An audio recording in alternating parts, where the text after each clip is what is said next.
문재인 대통령이 18일 오후 청와대 여민관 대회의실에서 열린 수석보좌관 회의를 주재하고 있다. 이날 회의는 영상 중계를 통해 대통령 비서실 전체 직원에게 공개됐다.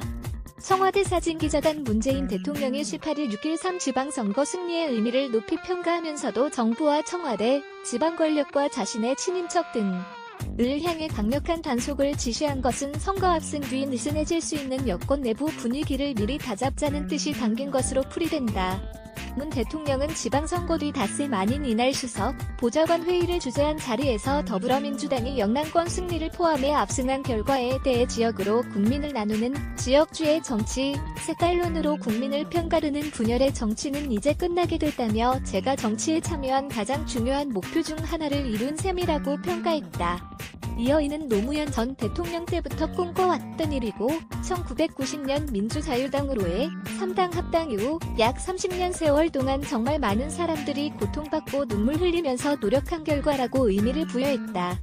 하지만 문 대통령은 이날 선거 승리에 자만하지 말 것을 특별히 당부하며 분위기 단속에 나섰다. 그는 선거 결과에 자부심을 갖고 기뻐해도 되는 것은 오늘 이 시간까지라며 조국 민정수 석에게 악역을 맡아달라면서 정부, 청와대, 지방정부 등에 대한 감시와 감찰을 주문했다. 문 대통령은 지지가 높다는 것은 그만큼 기대가 크다는 것이다. 기대가 높았던 만큼 실망의 골도 깊어질 수 있다며 무거운 책임감을 가질 것을 청와대 참모들과 직원들에게 요구했다. 그러면서 청와대 참모들에게 유능함, 도덕성, 국민을 받드는 겸손한 태도 등 세 가지를 강조했다. 청와대는 현 정부 들어 처음으로 이날 회의 전체를 전 직원에게 생중계했다. 문 대통령의 이날 주문은 선거 승리 이후 정부와 여당의 오만과 불통, 내부 권력 투쟁으로 국민적 지지를 잃었던 이전 정부들의 전철을 밟아선 안 된다는 사전 경고의 뜻이 담긴 것으로 해석된다. 과거 이명박, 박근혜 정부 당시 한나라당과 새누리당은 이딴 선거 승리 독선과 계파 갈등이 깊어지며 다멸의 길로 치달았다. 문 대통령은 이날 우리 정부의 가장 중요한 과제가 적폐, 부정부패 청산에 있다며 우리 스스로가 도덕적이지 못하다면 국민의 바람과 중요한 과제를 실현하지 못한다고 경계했다.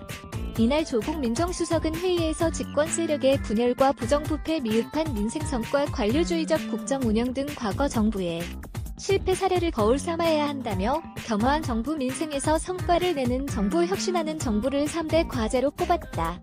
최우선 국정과 재인 일자리 창출 등 민생 경제 분야에서 부진을 면치 못하는 정부와 8월 전당대회를 앞두고 당권 경쟁을 벌일 여당을 향한 메시지와 경고를 두루 담은 것이다.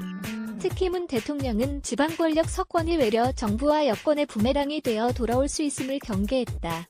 민주당은 지방선거에서 17개 광역단체장 가운데 14곳, 226개 기초단체장 가운데 150곳을 석권했다. 청와대 관계자는 영남 등 민주당 세가 약했던 지역에서 능력이나 자질이 제대로 검증 안 된 후보들도 많이 당선됐다며 그런 곳에서 실망스러운 일들이 발생하면 나중에 더 무서운 국민의 심판을 받을 수 있다고 말했다. 성현철 기자 사이트 한이 호